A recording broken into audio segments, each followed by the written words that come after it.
riwayat dalam bab meriwayatkan, hak tu tidak disyaratkan jantina. Sebab itulah kalau kita nak nikah, kita tak boleh cari saksi orang puang. Tak apalah, mak dia, lepas tu kakak dia seorang jadi saksi dua orang. Jadi ayah dia payah basa biarlah kita pakai mak dia saksi hak pertama, lepas tu kakak dia hak saksi kedua. Tak boleh. Sebab dia panggil perempuan tidak layak menjadi saksi dalam bab ni. Dia hanya untuk orang lelaki je. Baik. Lepas tu dia mesti kena adil. Dia tidak pelawak pun sama sekali. Dia saat itu tidak melakukan dosa besar. Jadi Abdullah bin Umar, muslimin muslimat yang dirahmati oleh Allah Subhanahu wa taala, seorang lelaki yang adil.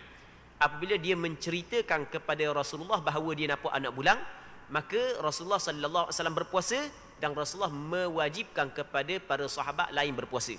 Maka daripada hadis ini, mazhab Imam Syafi'i mengatakan sabit anak bulan apabila ada seorang yang adil melihat anak bulan dan dia bersaksi di hadapan qadi ataupun di hadapan hakim atau di hadapan pemerintah, maka ketika itu pemerintah mesti kena berpuasa dan mewajibkan kepada rakyat berpuasa. Baik, muslimin muslimat yang dirahmati oleh Allah Subhanahu wa taala. Seterusnya wa ani bin Abbas radhiyallahu anhuma anna a'rabiyan jaa ila an-nabi sallallahu alaihi wasallam faqala inni ra'aytu al-hilala faqala أتشهد أن لا إله إلا الله قال نعم قال أتشهد أن محمد رسول الله قال نعم قال فأذن في الناس يا بلال أن يصوموا غدا رواه الخمسة وصححه ابن خزيمة وابن حبان ورجح النسائي إرساله. Maksudnya daripada Abdullah bin Abbas radhiyallahu taala anhuma menceritakan bahawa pernah ada seorang lelaki datang kepada Rasulullah. A'rabiyan ni maksudnya seorang Arab Badui. Arab Badui ni Arab yang duduk pendalaman, yang duduk dalam orang hak duduk pendalaman.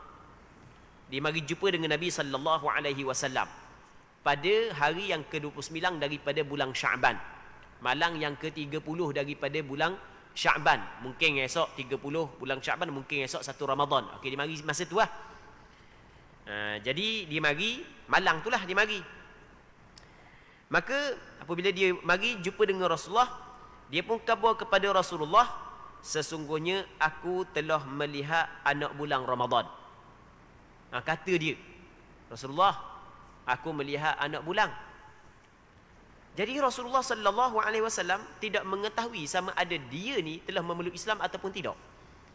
Kerana pada ketika itu masih lagi ramai di kalangan orang Arab belum lagi memeluk Islam. Jadi Rasul tidak tahu dia ni memeluk Islam lagi ataupun tidak. Maka benda yang Rasul tanya dia, adakah engkau mengakui bersaksi bahawa tiada Tuhan yang disembah selain Allah? Adakah kamu bersaksi tidak ada Tuhan melainkan Allah? Maka Arab Badui tersebut menjawab, ya. Nabi sallallahu alaihi wasallam tanya lagi, apakah kamu bersaksi bahawa Muhammad adalah utusan Allah? Dia menjawab, ya. Jadi Rasul tanya dia, mung ni bagaimana i'tiqadmu tentang Allah? Adakah mung bersaksi tidak ada Tuhan melainkan Allah? Dia kata, ya. Adakah mung bersaksi bahawa Muhammad adalah utusan Allah? Dia kata, ya. Jadi bermakna dia orang Islam. Maka apabila dia orang Islam, terus Rasulullah sallallahu alaihi wasallam menerima. Terus Rasulullah sallallahu alaihi wasallam menerima perkataan dia. Jadi lalu dalam hadis ini menyebut, maka Nabi sallallahu alaihi wasallam bersabda, wahai Bilal, umumkanlah kepada semua orang untuk mulai berpuasa pada besok hari. Jadi Rasulullah suruh Bilal bin Rabah istihar esok puasa. Sebab apa? Sebab ada seorang Islam yang adil yang diterima dalam penyaksian dia bersaksi bahawa dia melihat anak bulan. Baik. Cuma hadis yang kedua ni, muslimin muslimat yang dirahmati oleh Allah Subhanahu wa taala, hadis yang kita baca ni adalah hadis yang diriwayat oleh 5 orang ulama hadis, termasuklah Imam Abu Dawud, Imam Tirmizi, Imam An-Nasa'i, Imam Ibnu Majah meriwayat hadis ini. Dan hadis ini sebenarnya ulama hadis berbeza pandangan adakah hadis ini sahih ataupun tidak. Sebahagian daripada ulama hadis menilai hadis ini dhaif, manakala sebahagian yang lain menilai hadis ini adalah hadis sahih. Baik. Jadi tapi kalau kita tengok kepada hadis yang sebelumnya memberi maksud yang sama, jadi makna kepada kedua hadis ini boleh diterima. Sebab itulah ulama mazhab Imam Syafi'i menerima hadis ini sebagai sandaran kepada dalil bahawasanya sudah cukup untuk mewajibkan puasa apabila ada seorang lelaki yang adil yang bersaksi dia melihat anak bulang, maka ketika itu wajib dah puasa. Muslimin muslimat yang dirahmati oleh Allah Subhanahu wa taala. Okey, seterusnya. Wa an Hafsah ummil mu'minin radhiyallahu anhu 'anil nabiy sallallahu alaihi wasallam qala man lam yubayyit as-siyam qabla al-fajr fala siyam lahu rawahu al-khamsah wa mala an-nasa'i wa at-tirmidhi ila tarjih waqfih wa sahahu marfu'an ibnu Khuzaimah wa ibnu Hibban wa lid-Daraqutni la siyam liman lam yafridhu min al-lail. Maksudnya daripada Hafsah ummil mu'minin radhiyallahu anha. Maksud dia Hafsah ummil mu'minin maksudnya adalah ibu kepada sekalian orang beriman. Isteri Nabi sallallahu alaihi wasallam adalah ibu kepada setiap orang beriman. Setiap orang beriman, isteri Rasulullah adalah ibu. Ibu pada sudut mana? Ibu pada sudut wajib memuliakan isteri Nabi sallallahu alaihi wasallam. Sebagaimana wajib kita kena memuliakan ibu kita. Dan ibu pada sudut haram berkahwin dengan isteri Rasulullah setelah daripada kewafatan Rasulullah. Maksudnya para sahabat yang hidup di zaman Rasulullah, setelah daripada kewafatan Rasulullah, Rasulullah meninggal, isteri Rasulullah, haram kepada para sahabat berkahwin dengan isteri Rasulullah sallallahu alaihi wasallam sebagaimana kita haram berkahwin dengan ibu sendiri. Okey, itu yang dimaksud dengan ibu segala orang yang beriman. Jadi Hafsah anak kepada Sayyidina Umar bin Al-Khattab, kakak kepada Abdullah bin Umar. Dia menjadi isteri kepada Nabi sallallahu alaihi wasallam. Yang mana dia telah menceritakan kepada kita bahawasanya pernah Rasulullah sallallahu alaihi wasallam bersabda. Apa yang Rasulullah sallallahu alaihi wasallam bersabda? Maksudnya, maksud perkataan Rasulullah, maksud sabdaan Rasulullah, barang siapa yang tidak melakukan niat puasa di malam harinya sebelum fajar, maka puasanya tidak sah. Dia pada asalnya perkataan man la yubayyitis siyama, sesiapa yang tidak memalamkan puasa sebelum daripada fajar, maka tidak ada puasa baginya. Itu maksud dia. Hadis ini diriwayat oleh 5 orang ulama hadis, termasuklah Imam Abu Dawud, Imam Tirmidhi, Imam An-Nasa'i, Imam Ibn Majah. Namun kata dia Imam An-Nasa'i dan Imam Tirmidhi lebih cenderung menilai hadis ini sebagai hadis mauquf. Maksud dari hadis mauquf, ini bukan perkataan Rasulullah, ini adalah perkataan isteri Rasulullah. Itu makna hadis mauquf. Hadis mauquf ni adalah perkataan sahabat ataupun perbuatan sahabat.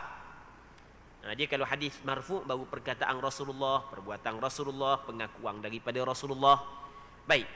Jadi sekarang ni ada satu hadis yang diriwayat daripada Hafsah, yang mana ada sebahagian daripada ulama hadis mengatakan bahawasanya ini adalah sabda Rasulullah. Hafsah meriwayatkan daripada Rasulullah. Dan ada sebahagian daripada ulama hadis mengatakan bukan Hafsah meriwayatkan daripada Rasulullah, tetapi ini adalah perkataan Hafsah sendiri. Ini adalah perkataan Hafsah sendiri. Baik. Satu. Dan hadis ini dinilai sahih oleh Imam Ibn Khuzaimah, Imam Ibn Hibban, bahawa hadis ini adalah perkataan Rasulullah. Jadi berlaku khilaf di kalangan ulama hadis menilai bahawa hadis ini perkataan Rasulullah ke perkataan Hafsah. Hafsah ni isteri Rasulullah sallallahu alaihi wasallam. Okey. Menurut riwayat Imam Ad-Daraqutni, Imam Ad-Daraqutni seorang ulama hadis, menurut riwayat dia adalah tidak ada puasa bagi mereka yang tidak memastikan puasa itu daripada malam hari. Baik. Muslimin muslimat yang dirahmati oleh Allah Subhanahu wa taala. Apa yang kita faham daripada hadis ini bahawasanya orang yang berpuasa mesti kena berniat pada malam hari. Orang yang nak berpuasa mesti kena niat pada malam hari. Baik, dalam hadis ni menyebut kalau dia tidak berniat pada malam hari, maka tidak ada puasa baginya. Maksud tidak ada puasa adalah menafikan hakikat puasa. Maksudnya tidak sah puasa dia. Jadi orang yang nak puasa mesti dia kena berniat pada malam hari. Kalau tidak sah puasa dia. Okey. Malam tu kira lagu mana malam? Malam ni kata ulama dikirakan daripada terbenam matahari hingga keluar fajar. Jadi apabila terbenang dia matahari, masuk dah waktu niat. Masuk dah masa niat. Boleh dia niat mana-mana pun. Nak niat masa-masa mana pun boleh. Sama ada di luar sembahyang, itu biasa, ataupun dalam sembahyang pun boleh niat. Boleh niat puasa dalam sembahyang. Duduk dalam sembahyang dah tu imam baca panjang kah? Main tarawih bulan Ramadan. Benda tadabbur makna ayat Quran tak apa nak faham. Rasa benda nak dengar lagu tu imam tak apa nak sedap suara. Jadi contohlah, kita buat contoh. Nanggung dengan kawan ni, buat benda niat puasa lah, dak niat akhir puasa esok. Okey, sah dak niat puasa dalam sembahyang? Sah, tak ada masalah. Boleh je. Tapi bukan kita kata suruh niat dalam sembahyang. Ya sebenarnya dalam sembahyang tu kita kena tadabbur kepada bacaan-bacaan hak yang kita baca. Kalau kita dengar tu imam baca, kita kena tadabbur hak yang tu imam baca. Kalau kita tak faham sekalipun, kita kena dengar bacaan tu imam tu dapat pahala dah. Wa idza quri'al Qur'anu fastami'u lahu wa ansitu. Allah Subhanahu wa taala kata dalam Quran, apabila dibaca Quran, fastami'u lahu, mungkin kena istima', mungkin kena dengar, wa ansitu dah, dan mungkin kena diam. Dengar diam, boleh pahala dah dengar. Baik. Kalau faham pula, parut lagilah pahala. Muslimin muslimat yang dirahmati oleh Allah Subhanahu wa taala. Jadi masa niat puasa adalah pada malam hari. Bermula daripada terbenang matahari hingga keluar fajar. Di mana saja kita niat pada malam tersebut, sah puasa kita pada esoknya. Baik. Adakah disyaratkan lepas daripada niat saat itu tidak melakukan perkara yang membatalkan puasa? Jawapannya adalah menurut pandangan mu'tamad dalam mazhab Imam Syafi'i adalah tidak disyaratkan perkara tersebut. Dengan maksud lepas daripada kita niat kita makan, lepas makan jimak pula, minum air tak tahu apa jat pula lepas daripada niat.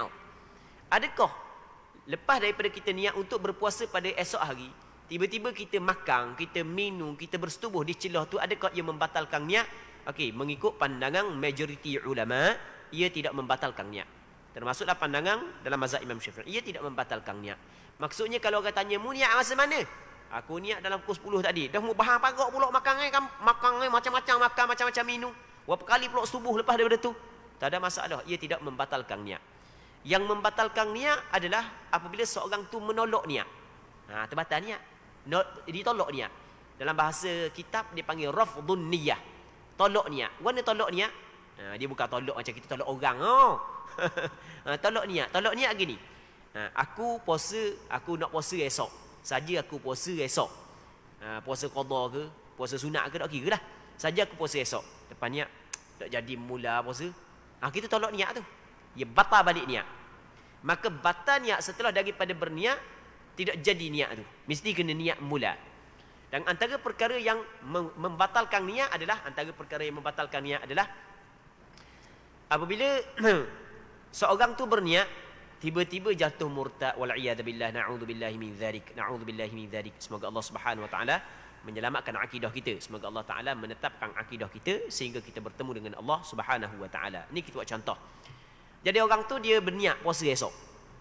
Duk semata dengan perkataan dia ataupun perbuatan dia jelas jatuh murtad, wal'iyadzubillah, na'udzubillahi min dzalik. Maka apabila jatuh murtad, maka murtad saat itu dia membatalkan niat tersebut. Dengan maksud, kalau lepas daripada itu dia bertaubat, dia memeluk Islam balik, dia mengucap 2 kalimah syahadah, dia nak puasa esok dengan niat yang dia niat sebelum daripada murtad, tidak boleh. Bahkan dia kena niat semula. Sebab niat tersebut terbatal dengan murtad dia saat ni. Na'udzubillahi min dzalik wal iyadza billah. Muslimin muslimat yang dirahmati oleh Allah Subhanahu wa taala. Baik. Dan daripada hadis ini juga kita dapat faham bahawasanya, sebab Hafsah menyebut lagu mana? Hafsah radhiyallahu taala anha menyebut, sesiapa yang tidak berniat puasa pada malam hari sebelum daripada fajar, maka tidak ada puasa baginya. Sesiapa yang tidak berniat puasa pada malam hari sebelum daripada fajar, maka tidak ada puasa baginya. Maka pandangan mazhab Imam Syafi'i mengatakan setiap hari mesti kena berniat. Sebab setiap hari ada fajar. Puasa setiap hari adalah puasa hari yang pertama dengan hari yang kedua adalah puasa yang asing, yang berasingan, yang lain. Dia tidak sama dengan 4 rakaat sembahyang. Kita sembahyang 4 rakaat, kita niat pada rakaat pertama je, rakaat kedua kita tak niat dah. Sebab apa? Sebab 4 rakaat tu kira satu. Manakala puasa hari pertama dengan puasa hari kedua, puasa hari ketiga, dia lain-lain. Bukti lain-lain dicelohi dengan perkara yang membatalkan puasa di antara puasa hari yang pertama dan hari yang kedua. Masuk je matahari, kita makan banyak mana, minum banyak mana, kita melakukan perkara yang membatalkan puasa. Esok puasa lain pula. Maka atas berpandukan kepada hadis ini dan beberapa dalil yang lain, mengikut mazhab Imam Syafi'i bahawasanya diwajibkan berniat puasa setiap hari.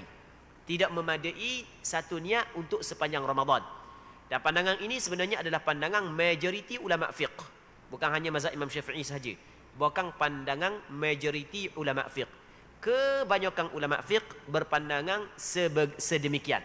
Maksudnya mereka berpandangan bahawasanya puasa setiap hari mesti kena niat masing-masing. Tidak boleh niat satu hari untuk puasa sepanjang Ramadan. Kalau cakap kita mengikut pandangan majoriti ulama, tidak memada niat sebulan.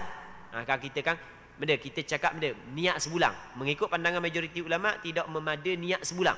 Kerana dalam hadis ni Rasulullah kata, man lam yubayyitis siyama qabla al-fajri fala siyama lah. Sesiapa yang tidak berniat pada malam hari sebelum daripada fajar, maka tidak ada puasa baginya. Maka pada zahir daripada hadis ini, setiap hari ada fajarnya, maka setiap hari adalah puasa yang berbeza, maka setiap hari kena ada niat yang ataupun setiap hari mesti kena ada niat dia. Baik. Namun muslimin muslimat yang dirahmati oleh Allah Subhanahu wa taala, namun mengikut mazhab Maliki, menurut pandangan mazhab Maliki, bahawasanya boleh berniat sebulan. Kalau cakap kita boleh berniat pada hari yang pertama untuk puasa sepanjang Ramadan. Okey, itu mengikut pandangan mazhab Maliki. Muslimin muslimat yang dirahmati oleh Allah Subhanahu wa taala. Jadi kalau kita niat sebulan saat itu boleh atas pandangan mazhab Maliki. Namun sebaik-baiknya bagi orang yang niat sebulan, niat juga setiap hari. Niat setiap hari, setiap malam tu lah. Andai kata ada semalam tu dia terlupa, maka dikirakan sah puasa dia atas pandangan mazhab Maliki kerana dia telah berniat sebulan. Baik. Jadi kita ambil belaka pandangan mazhab Maliki, lepas tu kita ambil pandangan majoriti ulama. Baik. Ambil pandangan mazhab Maliki, takut-takut kita saat itu terlupa untuk niat pada malam tersebut. Okey, habis. Biasa begitulah. Cuma sebenarnya kalau kita nak dedahkan lagi pandangan ulama, sebenarnya di sana dalam mazhab Hanafi dia tidak mensyaratkan niat pada waktu malam. Dia kata mesti kena niat setiap hari. Tetapi kalau puasa Ramadan, dia kata tidak disyaratkan niat pada malam hari. Boleh niat pada siang hari. Dan boleh juga bertaklid kepada mazhab Hanafi dalam masalah ni. Jadi kalau kita tak niat pada malam hari, boleh kita bertaklid dalam mazhab Hanafi, sah puasa pada siang hari. Walau bagaimanapun kita kena ingat pandangan yang diguna pakai di tempat kita adalah pandangan mazhab Imam Syafi'i. Namun kita sebut pandangan mazhab yang lain dalam beberapa permasalahan yang tertentu supaya mudah kepada kita untuk kita beramal ataupun untuk kita beribadat. Takut-takut kita melakukan sesuatu perkara yang dalam mazhab Imam Syafi'i menyebabkan puasa kita tidak sah, maka dalam mazhab yang lain puasa sah. Maka untuk memudahkan kepada kita bertaklid, kita ikut pandangan mazhab yang lain. Muslimin muslimat yang dirahmati oleh Allah Subhanahu wa taala. Seterusnya kata dia, wa an Aisyah radhiyallahu anha qalat, dakhala alayya an-nabiy sallallahu alaihi wasallam dhata yawm faqala hal 'indakum shay' qulna la قال فإني إذن صائم ثم أتانا يوما آخر فقلنا أهدي لنا حيس فقال أرنيه فلقد أصبحت صائما فأكل رواه مسلم. Maksudnya daripada Aisyah. Siapa Aisyah? Isteri Nabi sallallahu alaihi wasallam radhiyallahu anha. Katanya, satu hari Nabi sallallahu alaihi wasallam masuk ke dalam rumahku. Pada satu hari Rasulullah sallallahu alaihi wasallam masuk ke dalam rumah Aisyah. Sebab sampai giliran Aisyah, Rasulullah mempunyai beberapa orang isteri dan Rasulullah membuat giliran. Hari ni rumah orang ni, hari ni rumah orang ni. Sampai giliran Aisyah, Rasulullah masuk dalam rumah Aisyah. Apabila Rasul masuk ni lepas daripada fajar dah, lepas daripada Rasul selesai duduk masjid sembahyang subuh apa semua sekali, keluar fajar dah, siang hari dah ni. Siang hari dah, tapi balik pagi lagi. Baik, Rasul masuk dalam rumah, balik di rumah. Lepas tu Rasul tanya kepada Aisyah radhiyallahu taala anha, apa kata Rasulullah sallallahu alaihi wasallam, apakah kamu mempunyai sesuatu untuk dimakan? Di rumah ada tak makanan? Macam kita balik kan, ada makanan tak di rumah tu hak yang tanya, hak yang benda biasa makan rumah. Hak yang tak biasa makan rumah, biasa makan kedai tak tanya dah. Tak tanya dah. Ni hak yang biasa makan rumah. Saya rumah ada benda hari ni nak makan Baik, kita Rasul masuk dalam rumah tanya, ada benda nak makan? Maka kami menjawab, yakni Aisyah kabar lagu mana? Tak ada Rasul, tak ada benda. Tak ada benda. Allah. Rumah siapa? Rumah manusia yang paling mulia. Tidak ada manusia yang paling mulia berbanding dengan Rasulullah sallallahu alaihi wasallam. Dan kemuliaan Rasulullah sallallahu alaihi wasallam bukan hanya di sisi Allah Subhanahu wa taala, bahkan bagi orang yang bersahabat dengan Rasul, orang yang melihat Rasulullah sallallahu alaihi wasallam pasti akan melihat dia adalah orang yang cukup mulia dengan akhlaknya apa semua sekali. Baik. Tak ada benda. Allah Rabbi. Tak ada benda rumah dia. Dia Rasulullah, kalau sebelum ni pernah kita sebut bahawasanya Rasulullah datang ke Madinah, kata Aisyah tidak pernah Rasulullah kenyang 2 hari berturut-turut. Tak ada benda di rumah Rasulullah sallallahu alaihi wasallam. Sebab apa? Sebab Rasulullah adalah orang yang suka bersedekah. Rasulullah adalah orang yang suka bersedekah. Dia bukan Rasulullah miskin, tak, bukan. Rasulullah sallallahu alaihi wasallam memiliki harta yang cukup banyak. Sebab dalam satu peperangan, tak campur lagi orang tu bagi hadiah, orang ni bagi hadiah. Dalam satu peperangan Rasulullah dapat 1/5. Tak tahu banyak mana dapat harta ghanimah boleh kepada Rasulullah. Tapi apabila dapat semuanya dia bagi belaka. Sampai ke tak tinggal sikit pun rumah. Rasulullah adalah orang yang cukup pemurah. Baik, jadi tak ada benda. Maka apabila tak ada benda, kata Rasulullah lagu mana? Fa inni idzan shaim. Kenapa kalau kita aku puasa lah? Jadi Rasul balik lepas daripada subuh dah. Maksudnya matahari naik dah, pagi dah. Dia tanya Aisyah, ada tak makanan? Jadi bermakna Rasulullah keluar daripada masjid pada hari itu memang tak mau puasa. Kalau nak puasa tak tanya makanan, tak mau puasa tu. Jadi Rasulullah tak mau puasa. Tiba-tiba Aisyah kata tak ada makanan, tak ada makanan. Tak apa kalau gitu, anda saya puasa lah. Jadi bermakna Rasul berniat puasa pada siang hari. Itu maksud dia. Sebab sebelum daripada itu Rasul tak ada lagi hasrat hati untuk berpuasa. Kerana tak ada makanan, Rasul kata tak apa aku puasa lah. Jadi Rasulullah sallallahu alaihi wasallam berniat puasa pada siang hari. Maka kata ulama berpandukan kepada hadis ini, boleh berniat puasa pada siang hari. Dia tak dikata tak boleh. Okey, kalau kita tengok hadis ni adalah puasa sunat. Jadi bermakna kata ulama, puasa sunat tidak disyaratkan berniat pada malam hari. Sah puasa sunat dilakukan niatnya pada siang hari. Kita esok, contoh esok. Esok balik rumah tak ada makanan. Malah berasa perut kenyang lagi Siapa nak jimat sikit musim-musim ni nak pergi kedai makan pun tak berani mana musim-musim ni Contoh kita kata, biar pakai puasa lah. Pukul 8.30 baru niat, boleh, tak ada masalah. Sebab apa? Sebab puasa sunat. Puasa sunat tidak disyaratkan niat pada malam hari. Baik.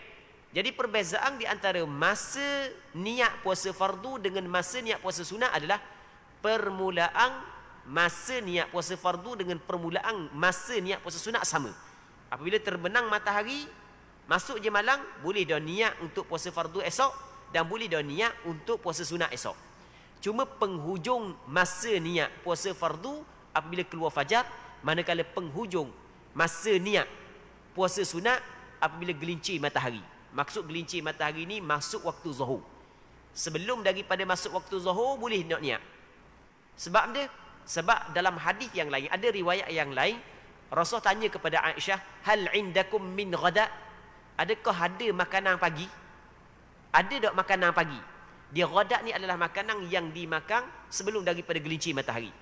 Yang dimakan pada pagi hari. Maka ulama ambil daripada perkataan ghadat bahawasanya niat boleh dilakukan sebelum daripada gelincir matahari. Tapi kalau lepas daripada gelincir matahari, tak boleh dah nak niat puasa sunat. Sebab dia dia berpuasa dengan berniat, kalau niat lepas daripada gelincir lah, lebih banyak daripada dia berpuasa tanpa niat. Kan kalau dia berniat pukul 2 petang dah. Jadi daripada pukul 2 petang sampai pukul 7, situ ada niat.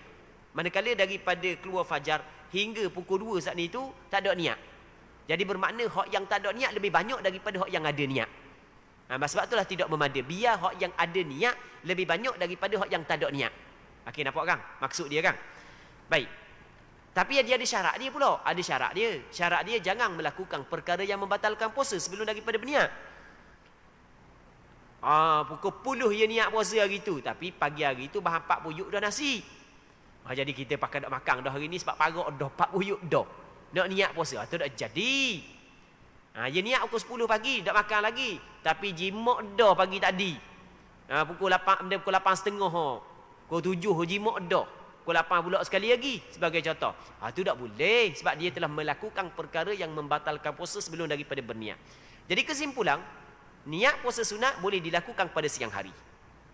Tetapi dengan syarat sebelum daripada gelincir matahari, dan syarat yang kedua mesti dia tidak melakukan perkara yang membatalkan puasa sebelum daripada dia berniat. Baik. Kemudian kata Aisyah lagi, muslimin muslimat yang dirahmati oleh Allah Subhanahu wa taala, kemudian di hari yang lain baginda memasuki rumahku. Jadi hari lain pula Rasul mari ke rumah Aisyah pula sampai giliran Aisyah. Maka Rasul tanya pula kepada Aisyah, ada tak makanan hari ni? Ni hari lain pula kata Aisyah ada lah. Sebab dia sebab ada orang hadiah kepada kita bubur hais. Hais ni adalah kurma yang dicampur dengan minyak dan susu. Dia adalah jenis makanan dia lah. Tamar, lepas tu campur dengan minyak, ada campur dengan benda susu.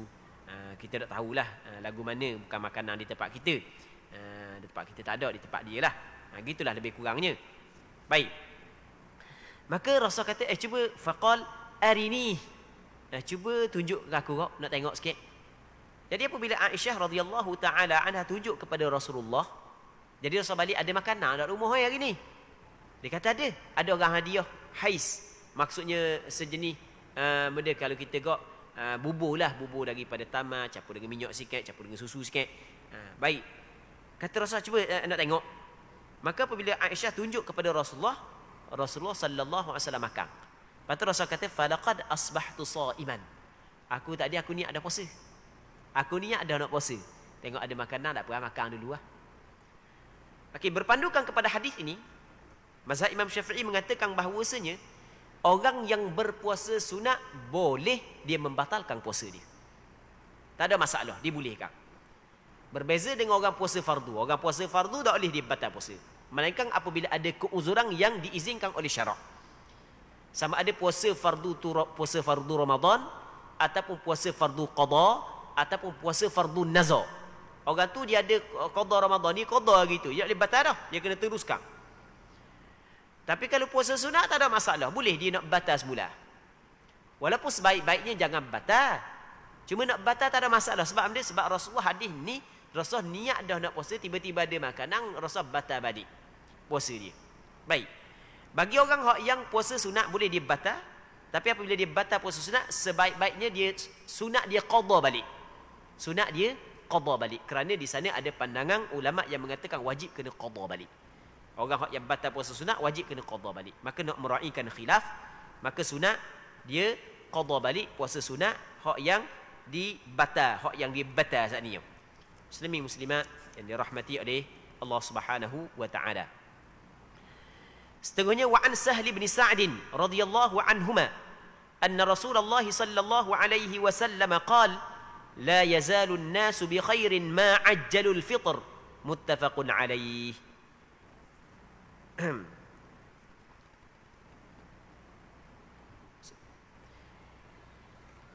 Jadi untuk malam ni kita berhenti sini dululah, insya-Allah kita sambung pula pada minggu akan datang sekiranya dipanjangkan umur, dan kita berdoa kepada Allah Subhanahu wa taala agar Allah Subhanahu wa taala memberkati majlis ilmu yang kita adakan pada malam yang mulia ini, Dan semoga Allah Subhanahu wa taala mengurniakan kepada kita keikhlasan pada perkataan dan perbuatan kita.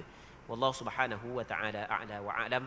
اللهم حققنا باتباع نبيك محمد صلى الله عليه وسلم ظاهرا وباطنا قولا وفعلا. اللهم إنا نسألك الهدى والتقى والعفاف والغنى. اللهم انفعنا بما علمتنا وعلمنا ما ينفعنا وعلمنا ما جهلنا وذكرنا ما نسينا. اللهم إنا نعوذ بك من علم لا ينفع ومن قلب لا يخشع ومن نفس لا تشبع ومن دعوة لا يستجاب لها. صلى الله على سيدنا محمد وعلى آله وصحبه أجمعين والحمد لله رب العالمين.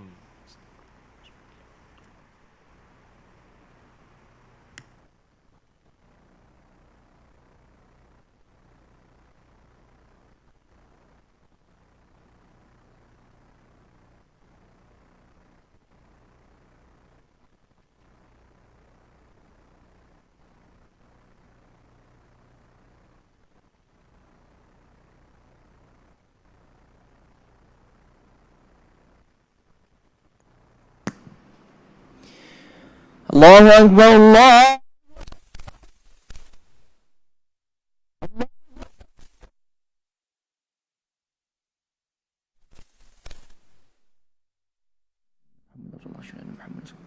أشهد أن لا